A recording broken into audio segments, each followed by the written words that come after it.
but you're not going to be able to get mass adoption in the way Bitcoin L1 works as it does right now. If you want to have 1 billion users that have self-custody Lightning and you want them to all have the ability to receive $100, you need $100 billion of idle liquidity sitting in all these channels. That's just not viable. We're here for a bigger pie, more people. I want my parents using it. I want my grandparents using it. I want everyone using Bitcoin. Garden. Hey guys, hey Danny, hey Dhruv. Nice to see you guys today. How you guys doing? Good to talk all things Bitcoin. How's New York, Danny? New York is snowy, partially cloudy, cold, but we're getting there step by step. So we've had, I don't know how many inches of snow. I'm currently looking at a huge 8-foot snow pile outside, but as is life, and obviously the accent, people then suddenly will be like, oh, he's in New York, what mystery. But I'm actually in America too, work that one out. So it's just a lot of an enigma, but yeah, it's all good in New York. And we've got all of the world represented here today. Nice.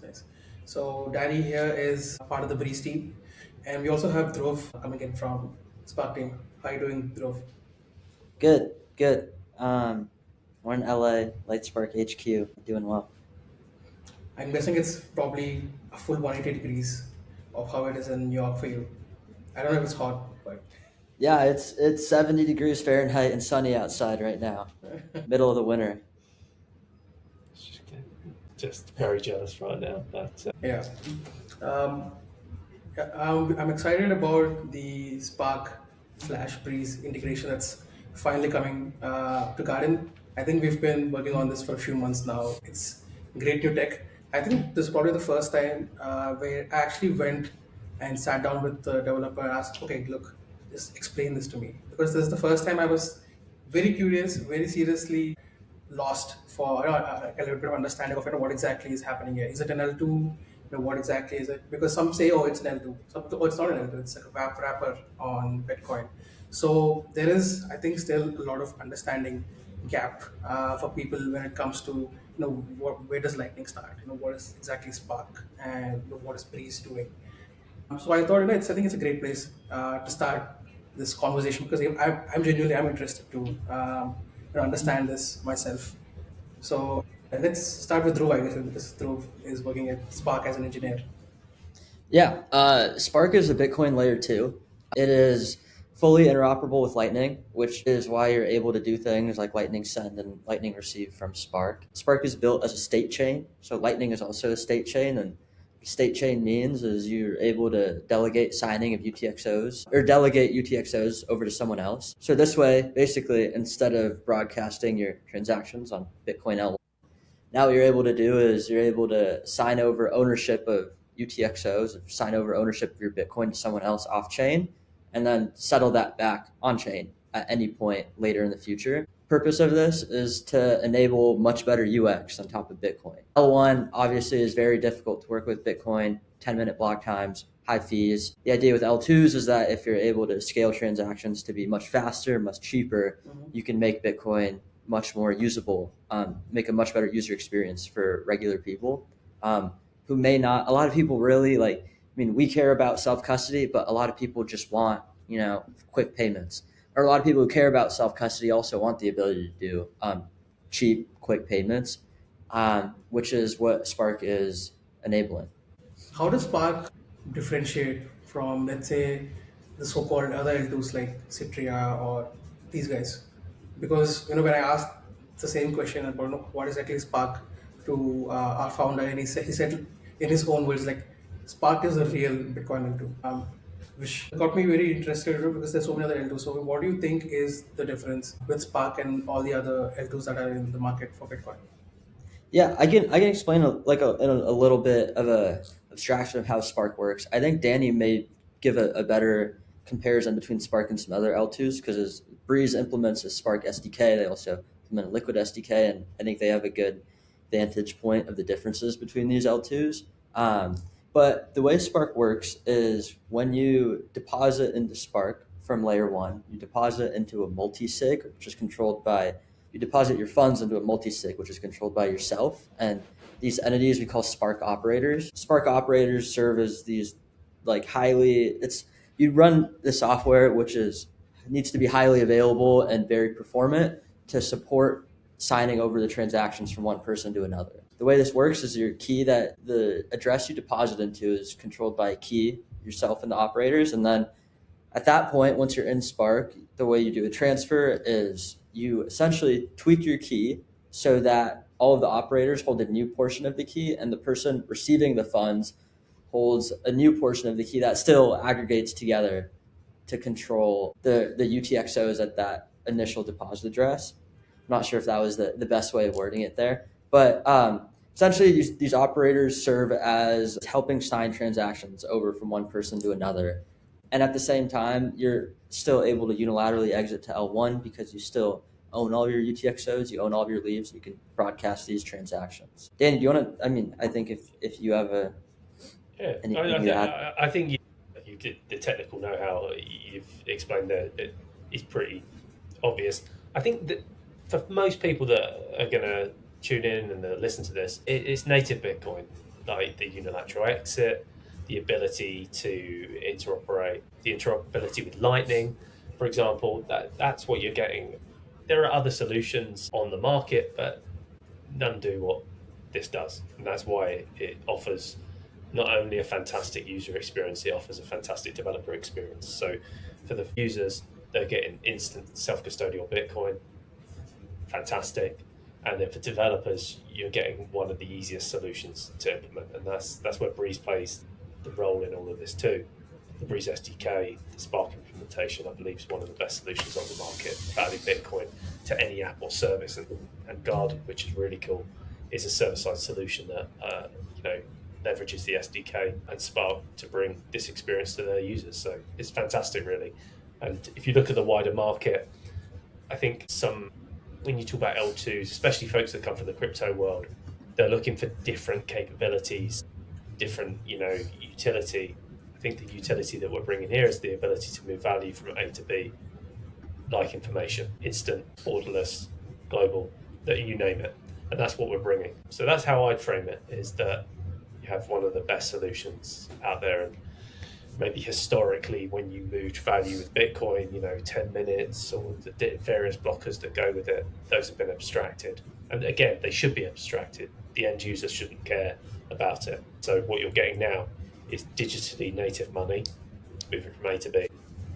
Yeah, I agree with the last part, because in crypto we always tend to have this opinion that everything should be very technical and rudimentary, but like the end users, they're just here to do an application. They're just here to do a function. And the easiest who do you want adoption to be with, right? Like, cool, let's have the same group of people talking about the same tech. That's not what we're here for. We're here for a bigger pie, more people. I want my parents using it.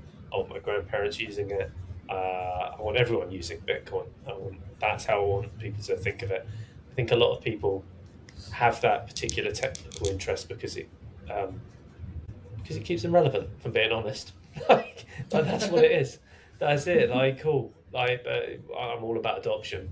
It's not about, and this is why this matters, and users matter. That's why some of the biggest fintechs in the world, some of the biggest tech companies, that's what they operate on, is creating the best user experience, and we're providing the best developer experience to bring that. Exactly. This reminds me of I got into crypto in 2021, and I didn't use crypto for like a few months in the beginning. I was just hearing about it from a lot of people. I was involved on the writing side, and the time came when I was supposed to be getting paid for my first gig. I think it was like $1,000, and that was the first time I actually created a MetaMask wallet. And my client sent me $1,000 in USDC. The money hit my wallet, but I was unable to do anything because I had no gas. Like, I didn't even understand the concept properly. I had no gas. It felt like, there's this poem I read in school about, you're like this sailors at sea. There's like water everywhere, but you can't drink anything. It's like that. I had $1,000 sitting in my wallet, but I really couldn't do anything, and I basically had to call some friend asking, "Yo, can you just send me a little bit of ETH so that I can figure out what to do with this?" So that's actually that incident itself. Kind of, I was at this high about crypto, and I just like went 50% down just because of the one incident. Realizing how much we are so serious about the philosophy of crypto, that there are these very small issues that, if fixed, will get so many more people interested in it. But we didn't care about it 4 years back. I think we are at a much better position now than during that time. But yeah, this reminds me of that. So I keep kind of thinking back to that day a lot. Or moving money and remittance, or the remittance of value. We have this really good piece that we've written about the utility of Bitcoin. I believe it's good. And obviously, I'm biased, but it is good. And what that basically is saying is that right now, so you think of the world in payments, right? You move money from A to B, but actually, whenever you move that value right now online, you go to a checkout, right? Ask someone to do it for you. That's basically the world that online you've always known. In the real world, I go, there's a taco truck just outside. I go out, I give them cash, it's done, right? There's no intermediary, it's 1 to 2, done. And we've kind of become used to this old way of value moving. And to your point there were a lot of workarounds initially that were done because the tech wasn't able to replicate the ease of use that the fiat world had created. And that's the point that I was getting to. And the last thing is that the technology is now here. And why I personally have the belief, and why we build on Bitcoin, is because Bitcoin is an open, neutral, network for moving value. Because it is permissionless. It's there's not a foundation there. Like this is it. And so that's kind of my point. And it's not, by the way, to the detriment, talking negatively about other solutions out there. Everyone's trying to find a solution. Obviously there are people there to make money, but at the end of the day, I want the best solution with the best long-term solution, and that's why it's Bitcoin. And so again, to your point here about the clunky UX, clunky UI, all of that stuff, you're not going to use it unless it's comparable to fiat, for one. But the cool part of this is that it actually exceeds fiat substantially. And so that's where we're getting to. And this is why integrations like what you've just done are super exciting, because this is the future. And everyone wants to be a part of Bitcoin. There's $1 trillion asset that people want to get access to the liquidity, and they don't want to wait 10 minutes to do it. Yeah. To add to what Danny said there, like the reason we find a need to build something like Spark is that there's these properties of Bitcoin that make it very, very attractive for example, us. We see the decentralization. You see, a lot of people consider it to be the soundest form of money ever created. And there's no central party that controls Bitcoin. But Bitcoin's very difficult to use. So you may get people that will hold it as a store of value, and you may get people who are very who are like the frontier users and that are okay with waiting X number of confirmations for their transactions to go through. But you're not going to be able to get mass adoption in the way Bitcoin L1 works as it does right now. And thus that creates a need for L2s and scaling solutions that improve UX to a point where anyone will happily use it. And so like Lightning is a phenomenal L2 solution, but Lightning does not enable self-custody at scale. You can run a node. It's very difficult and complex to manage channels and manage liquidity. But with something like Spark, we're able to provide you the ability to use native Bitcoin and not have to worry about any of those complexities in a way that using a Spark wallet is as simple as using a regular payments platform. Yeah. We have the experience of this, by the way, at Breez. So Breez started and is recognized as a Lightning company. Journey within Lightning was initially, Breez was known as a Lightning wallet. In fact, the SDK was something that came after that. The wallet was actually the node on the phone, and then from that, the lessons were learned for what the company was always set to become, is this SDK. And our early other implementations with Greenlight was a node in the cloud. And then what we've learned over time, and there's this really good piece on this, I suggest folks to read it, about Lightning being the common language. That's the cool thing that comes with Spark as well, is the interoperability. You're talking about now a common language that connects these different L2s. And so that's what Lightning's role is. And then this ultimately is how we scale with solutions like Spark. So I can't tell you how cool of a time it is to be building in Bitcoin and how easy it is. And now with the advent of AI, the barrier to entry is getting lower and lower, right? And now you have value that moves instantly, permissionless, all around the world, a permissionless asset. It's insane, right? So, yeah, if you're not getting on board with it now. Similarly to Breez, LightSpark started off as a primarily Lightning-focused company too.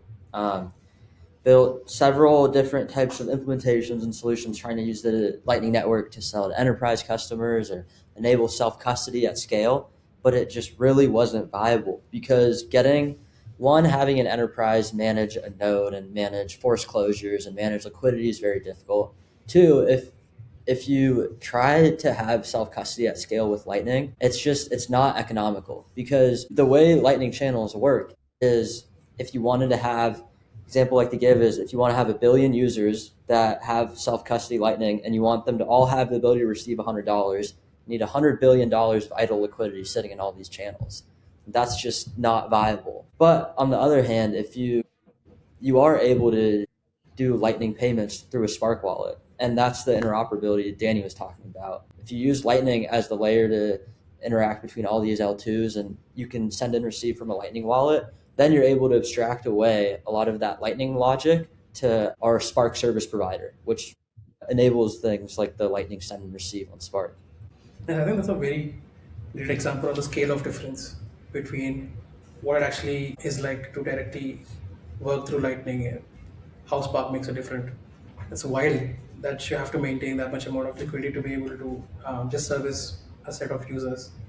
Yeah, and again, technologies evolve. Like, look at our working lives. I can imagine, both of you in the last, 3 months, work has dramatically shifted with what Claude's been releasing, every week, right? And so, it's mental.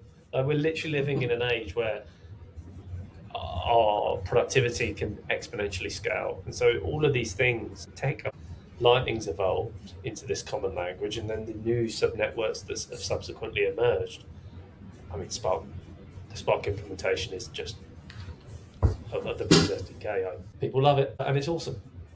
Yeah, that makes me curious. Now that you mentioned AI like multiple times, how has that impacted your personal workflows?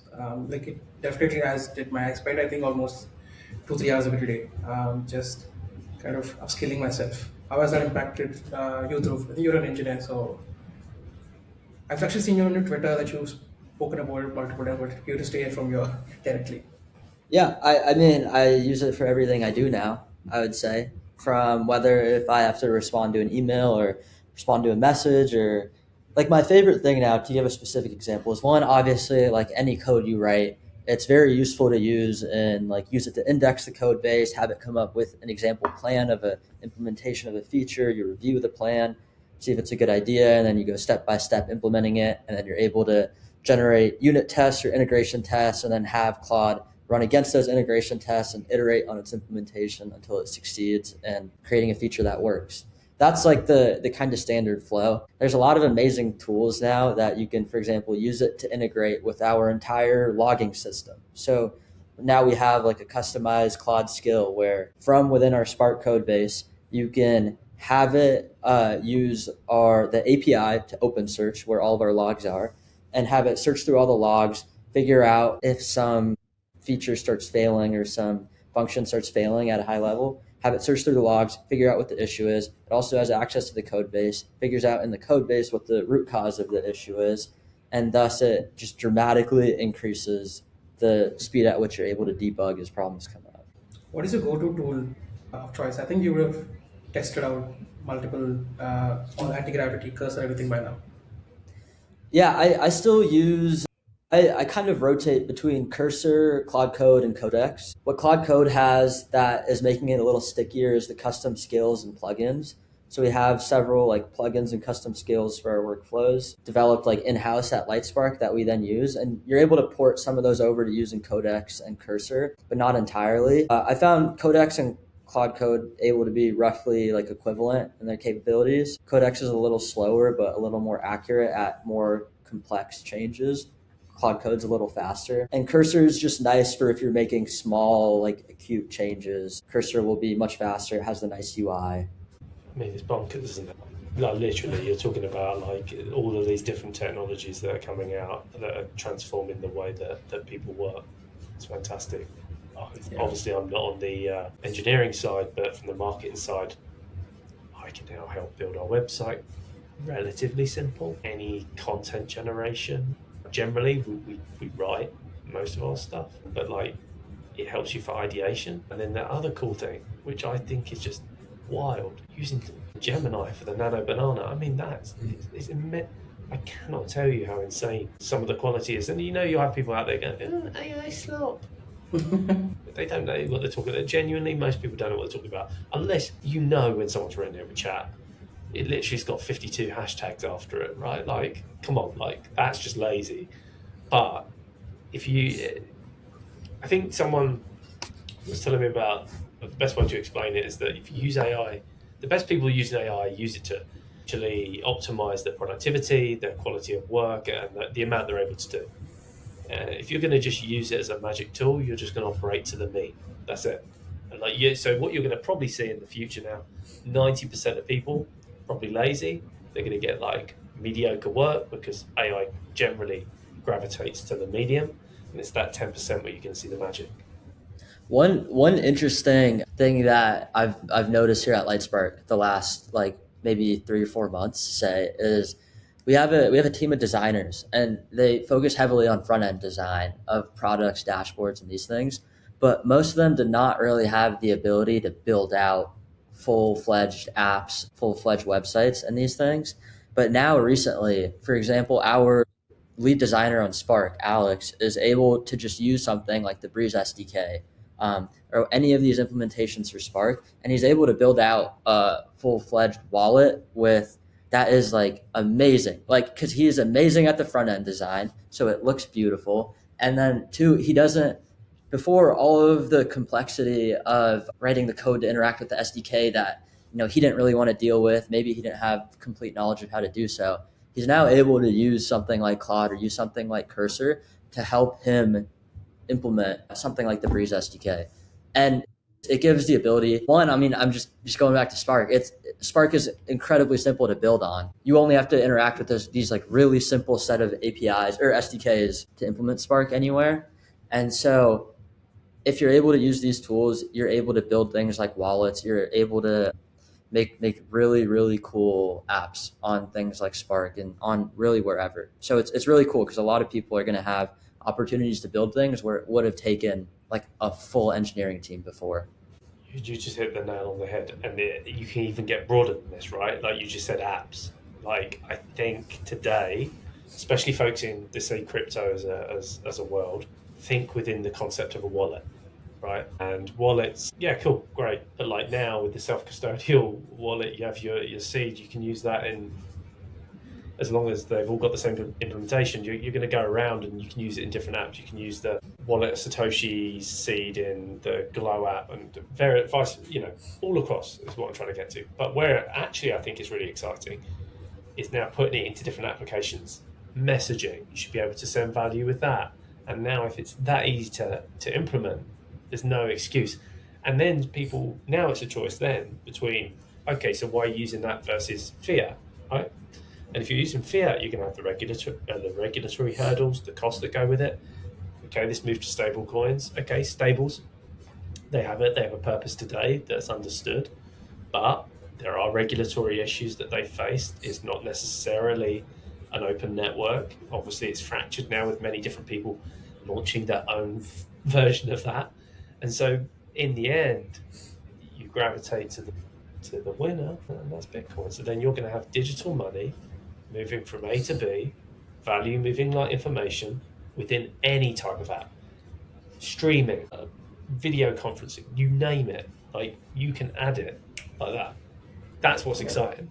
And one of the key enablers of that, I would say, is the fact that Bitcoin L2s like Spark are entirely a digitally native way of moving money. Because it's digitally native, it makes it very easy to use, very easy to integrate, and you don't have to deal with a lot of these hurdles that come with forms of money that are attached to the physical world. So I think we're in for seeing a whole new revolution of financial tools, apps, these things built that weren't previously possible. Yeah, I think I could not have said it better. It's like new globalization. Anyone can anyway just build an app and monetize it for anyone anywhere else. No hurdles. I think that's great. And it's And all just cross border. That's the other thing. yeah, yeah. It doesn't stop at your border. There's no regulations for moving Bitcoin from someone in one country to another country. It's all digitally native. Just like the way that we are online right now, like that. Like if you think about how, and not to get too abstract and too much hyperbole, but like genuinely, like the way that the online world revolutionized the way we live, and all the subsequent things that have happened since, right? So from Skype to moving money to then like this right now to AI, all of those things have changed our day to day lives substantially. It's just changed, right?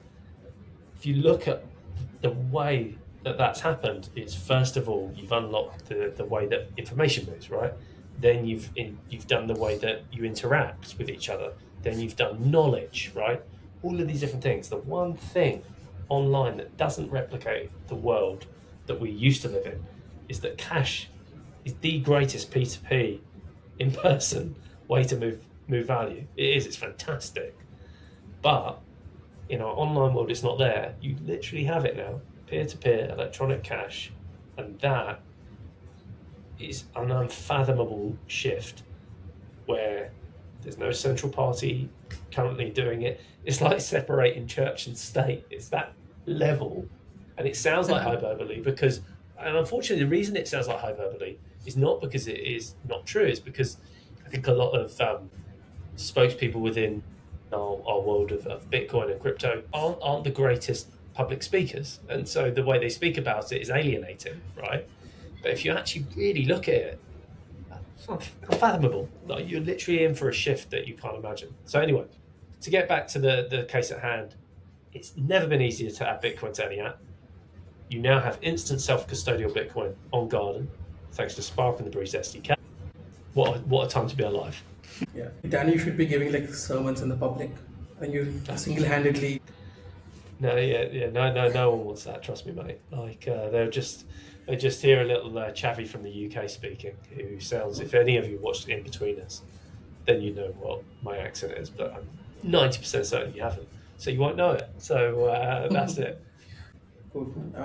Yeah. Now for the fun segment, I usually like to do a little bit of personal chit chat in the end, just get to know people a bit better. I've spoken to Danny once before, but I was just browsing through each person's Twitter just so that I can get a sense of who they are. Um, Tell us a little bit about yourself, Dhruv. When did you get into Spark? What did you do before? Yeah, I grew up in the Bay Area, went to college in LA at UCLA, got into Bitcoin stuff because of my dad when I was a senior in high school, roughly. My dad is a big Bitcoin maxi and had been for a while. And then it really took until, say, I was a senior in high school where I could start to like read and understand what Bitcoin was, why it was valuable. In college, joined a blockchain club, spent a long time through that club, read Bitcoin white paper, got to learn about Bitcoin down to the level of UTXOs, learned about various other crypto things like Ethereum, developing smart contracts, such things. Found out about LightSpark roughly, I don't know, maybe it was roughly a year ago now at this point, when I was graduating, figuring out what I wanted to do after college. And LightSpark HQ is very close by to where I was in school. Came here and then have been working on Spark since I started. Not a bad entry into the world. Not a bad Yeah. entry. The working world at all. That's a great one. That's a great story. I love that. I don't know why, but when you said you came to the world crypto because of your dad, I suddenly felt old. It's like it's the first time. My dad's probably older than you, I would say. So don't feel too old. Danny, what about you? Oh well, so obviously I'm from the UK. I was a very confident 18-year-old who decided to go into television initially, and so I had a career in TV before all of this world. Worked on you know reality shows, quiz shows, magazine shows, you name it. And then one day was like, don't want to do that anymore. Just was like, I'm not doing it. My girlfriend, who was now my wife, I told her that's it. I'm not doing it. And then I joined a very small startup in the UK at that time called TransferWise, now Wise, and was there for like 6 years. Did all the creative stunts there with the team, from a funeral for Hidden Fees and you name it. It was amazing. Loved it. And then basically they moved me to the US. And then in 2020, I joined a P2P platform and entered this world where I led marketing, and we got into Time 100 and stuff like that. They became very passionate Bitcoiner during this period. By the way, wasn't interested in Bitcoin at all when I was at TransferWise or Wise. I literally was like, no, absolutely not. Ponzi, no way. And then I saw, my last company, saw how Bitcoin moved around the world, basically, and saw how people actually use it as a medium of exchange, which is why you can probably see the narrative of why I'm so interested in this, is that I want to make my nan be able to use Bitcoin. So that's how I got into it. In fact, even if you go before that, with Wise, is you don't grow up wanting to get into finance. I don't think, right? I don't think that's the thing. Unless you're Drew, right? You get forced by your maxi dad. But like, you know what I'm saying? It's still Bitcoin. It's something adjacent. It's not like finance, right? But the idea of moving money, I become obsessed with it. Like, it's amazing. Like, because all of our lives depend on it. And so you kind of get into this world, and I mean, it's amazing. So yeah, from being a runner for Jimmy Carr to talking about Bitcoin in Africa, I mean, it's pretty fun to end up here. Yeah, nice. What kind of reality shows were you doing back in UK, Danny? Big Brother. I worked on the last one of that, the OG series in the UK. I worked on a quiz show which is like Family Feud the other way around. That's where I met my wife. I mean, there's loads of different things. Deal or No Deal, I did a day or two on. I mean, brilliant. I loved it. I love all, which is why I got into so then I got into creative, and then got into marketing. You learn all the different skills. Marketing's is really simple. You will have more people using your product today than they did yesterday. That's it. Marketers love to give you loads of different acronyms and different things about their strategy, but like at the end of the day, you've just got to persuade people, right? You've got to find the best tools to do it. And so yeah, I'm trying to persuade people to use Bitcoin today. Let's go. TV store. I've been dressed as on national television in the UK. There's like this charity appeal that happens every year. There's this bear. It's called Pudsey the Bear. I have been Pudsey the Bear on national television, dancing with dancing. If anyone knows McFly, they're a really mediocre UK pop band. They were singing, and I had to dance as a bear. It was amazing. So there you go. There's a TV story. Let's go. You said you started as a creative and got into marketing. I don't know if you read books. Do you read books? No, I've never read a book in my life. No, yeah. Well, what book are you suggesting to have read? No, not a suggestion. I'm recently just started listening a lot to Rick Rubin, and I was curious about how creatives operate. So since you said you worked as a creator, I was curious, like, is there any books that you read or some person's work you used to study at that time? Oh, that's a really good question. That's a bit left field for me. Do you know what? A mixture. Yeah, it's not necessarily books. It's like inspiration from different people. You take that's what you're essentially doing, right? And so creative is. There's elements of creative. There's wonderful design, like Drew mentioned Alex at Spark. I think his design's wonderful. But then you have like really good creative ideas, like campaigns. Like I personally enjoyed Coinbase's karaoke thing. I thought that's a real, for anyone over the age of 35, this is fantastic. Like you get it instantly. You're like, of course I want to sing to the Backstreet Boys. That's just a classic. But like my point being is there's different things. So, I actually did once listen to, I guess this will tell you how I think it was L.A. Reid. And he talked about like what his super skill is. And he just said, it's just, I think I know what people like better than other people do. I think that's basically it. I think I can understand what someone engages with, and so if it's, but you've got to fit it to the role, right? So like right now, I'm talking to developers, founders, builders. Wise you're speaking to. We used to have a mantra that we used to write on the whiteboard for creative ideas, and we were like, no one talks about money transfers down the pub. That was it. That was it. Simple as that. We're literally like, no one talks about it. How can we get people to talk about it? And then there come the ideas. This is what I'm trying to say. Like marketing the complexity of marketing depends on the challenge that you have. It's a very different. I'm not going to go and do a big 6-foot tombstone down the street with Breez right now. Maybe Roy wants me to, but that wouldn't. I don't think developers are going to watch that. But like, if you're looking at a way of talking to different people, that's it. So yeah, I mean, also, what a world we live in now with the tools. That's why I'm so evangelical about AI, is that you can brainstorm, riff it. Like when people are like, "Oh, I don't like AI slot videos," yeah, cool. Use it as a brainstorm. Start thinking about your ideas in the real world. Like you can literally create your vision. Anyway, that's it. Exactly. But if I think of any books, I'll send them over. Yeah, thanks. I I currently read a wanted lot to of my mention book. this like multiple times about, when people say they can't get AI to do good stuff, it's like garbage in, garbage out, right? If you're feeling, if you're giving it garbage, that's what you get. People like Rick Rubin, etc., and they like these creatives because these creatives are wonderful speakers. That's why these influencers have influence, right? I think you kind of make your own path. I think a lot of things are far simpler than you think, and you can put context onto it. Like that. That's it. And so creatively, why? How am I doing right now at Breez? Right now, I'm trying to make sure the world understands that you can now move value like information. If I started just going move Bitcoin, yay, like cool. All right, why Bitcoin? Like I've got to give you the reason, right? And I'm trying to find that reason that basically has that tipping point. There we go. Books I enjoy. I like pseudo social science, pop science, with like Malcolm Gladwell and all that stuff. It's nice to read. I would take it with a pinch of salt, but those kind of things are more thought provoking than verbatim take them and run off with them. Nice. So there you go. Great, great. Dhruv, I was actually reading this article I think you shared about this guy, his name, Kevin Kelly. I think there was this quote you shared. I just ended up kind of started reading the article. I've never heard of this guy, by the way, and I was kind of getting curiosity around it now. How do you spend your weekends? Do you read a lot, or you're not into reading much as well?